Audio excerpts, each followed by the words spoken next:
Hi folks, Brian McMurphy with BigToy Storage and Sales here at the Osprey location. Just want to take a few minutes. We're going to do this video, Venice Boating 102. We did 101, which is a little bit about reading channel markers and that sort of thing boating here. This was the second one. We're going to talk more about the types of boats that we use here and the difference in the types of boats. This video might get a little bit long, but we'll try to move it along quick. It's going to be like 3 phases. So the last phase we'll be talking about the different boats, what they're good for, and also a little bit of terminology as you go out boat show shopping. You'll understand what some of these terms that get thrown around at boat shows will mean. So here we go, let's get started. Venice Boating 102. So 102 is going to address more about the boats and the types of boating and the types of power that we do. We're going to start and try to make it simple in the beginning and then kind of add a lot of information. This isn't going to be a one-size-fits-all, but we're going to give you an overview and give you stuff to think about when you're going out and you're picking your next boat. So all these things come into play as to what's the right boat for you. So here we are today. We're at the Venice Jetty. Behind me you can see Crow's Nest. This is the jetty coming in, and we're going to kind of go through just a little quick overview of the different boats and the types of boats. So let's start in the beginning with power. Down here in the Florida market, you're going to find that outboards are going to be the power of choice, and the reason for this is that we're in a very corrosive saltwater market.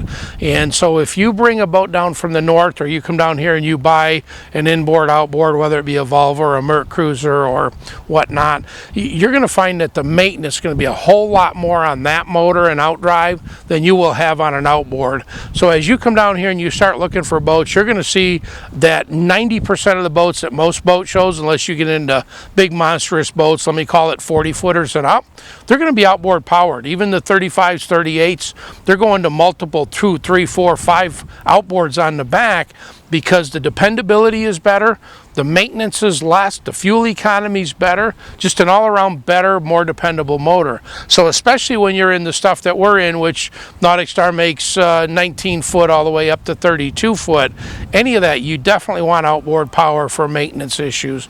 The other thing that you're going to want to pay attention to is the type of motor. And we're a Yamaha 5-star dealer, and we would promote Yamaha. And the main reason would, not that I'm going to say that's the only one in the world that's good, but in the Florida market, you go to any town, if you transit with a boat and you have any kind of problem, any given market in this area, you're going to find multiple Yamaha dealers to either service or warranty your motor. So that's going to be your first choice as far as I'm concerned, and I think when you go out and you look around, you're going to see that's the case. So now that we're done with power, let's move on to the different types of boats. You know, I come down originally from Michigan, and I've been down here since the late 80s. Got to Venice in January of 87 to be exact. And up there, we do a lot with walkarounds and cuddy cabins. And I come down, and the first thing I did is I bought an older boat with a cuddy cabin and an inboard outboard. I had a lot of trouble with the inboard outboard, and the cuddy cabin I never used. And the reason that this is different from what you experience in the north is the cuddy cabins and the walkarounds up there in the smaller boats, they don't typically have cabin air or generator, so they're not really usable down here. Up there you got cold water, the sun sets, even in the summer, July, August, you know, it's hot, but when the sun sets, the water's cool and the boat gets cool, and you can sleep or overnight in that cabin. Here in Florida, our water temperature's hot. Right now it's like 88, 89 degree water temperature. Until we get into January, February, March, we're in the 80s, and you just are not going to spend the night on a boat without cabin air. So what starts to happen is that you've got, you know, a third or half of your boat is a cabin that just becomes a big storage pit. You don't use it. Nobody's going to go down in the cabin and take a nap or relax or anything. It's just too hot and uncomfortable. So generally what you see down here is going to be deck boats, bay boats, and offshore boats. As you get into the bigger stuff where you can have cabin air and gen, then you'll start to see a little bit more in the way of, you know, the cabin boats. But in our, say, 26 foot and less, center console is the big boat down here. And then as we move on, we'll talk about dual consoles. So we refer to them often down here as dual consoles. From the north, you're going to probably refer to it more as a bow rider. They're very similar, just minor differences between the two. The dual console, you drive from the right side typically, and you have a walk-through in the middle, and you have seating in the front.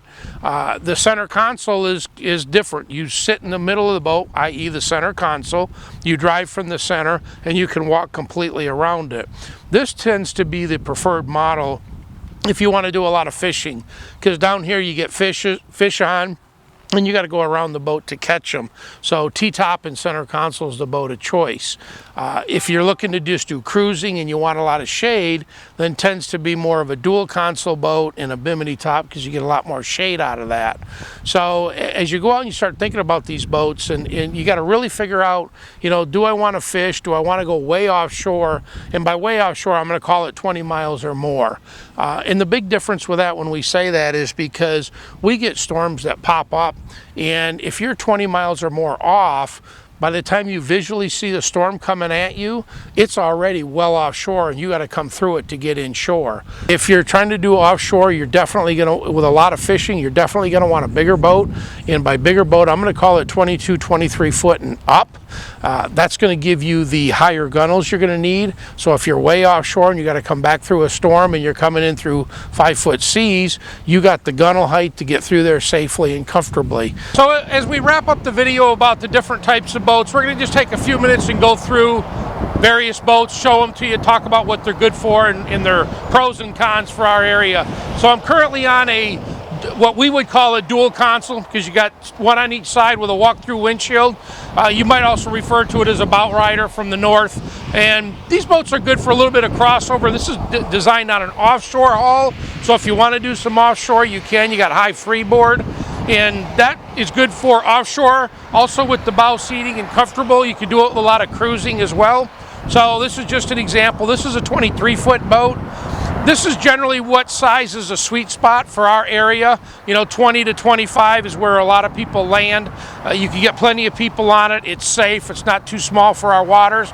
Even though we got the intercoastal, you need a bigger boat, because you get a 40-foot boat coming at you, squatted down, rolling about a 5-foot wake off the back. You come into that with an 18-foot boat, and you're going to get wet. So got to bear that in mind.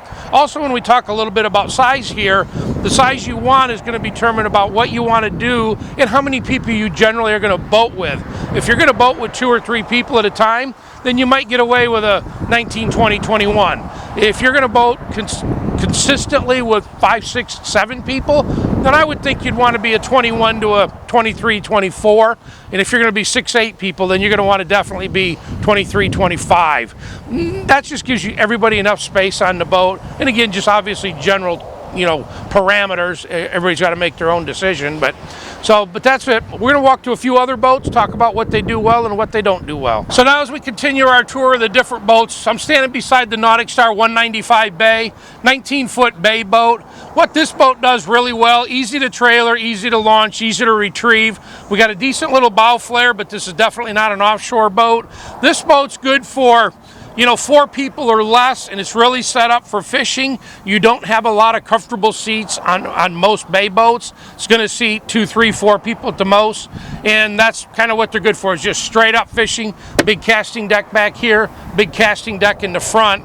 Not a whole lot of comfort and luxury to a bay boat for the most part. All right, folks, so as we continue our tour of the different boats, I'm standing on the back deck of a 203 DC Nautic Star. You can see again, this boat has the windshield walk-through. We would call it a dual console. Difference with this boat is, if you can look in the front, I think Donnie can get it in the camera, this boat stays straight all the way to the front. It doesn't narrow and come to a point like our offshore, our bay boat does.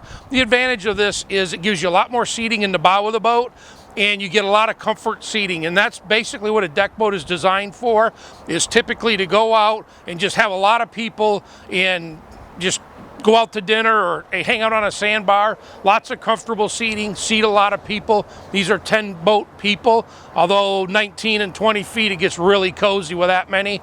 Again, I would probably say this is a comfortable boat for 4, 5, 6. That's kind of where I would cap the comfort, although they are rated for 10. So NauticStar makes them from 19 feet all the way to 24 feet.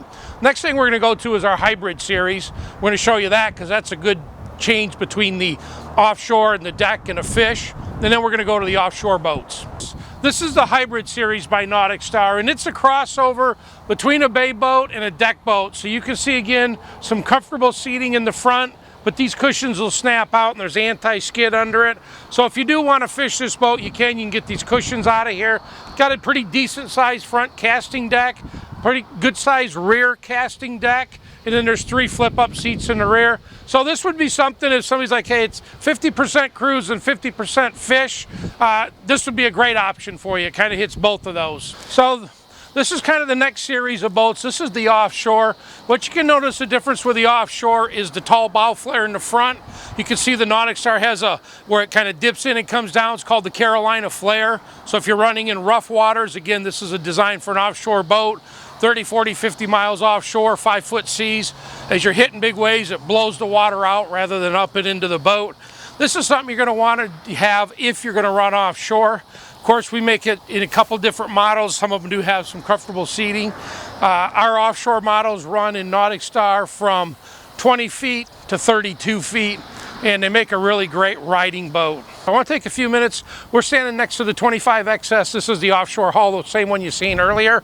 So I want to take a few minutes. We're going to talk about the Carolina flare. You can see it here, how it curves in. Again, hit rough water, tends to want to blow it out, give you a drier ride in rough water.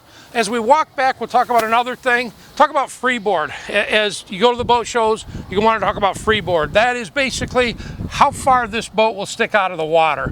The more freeboard, the rougher water it'll take, and then if you got children in the boat, the more apt they are to not fall out because the boat's taller inside. This is referred to as freeboard.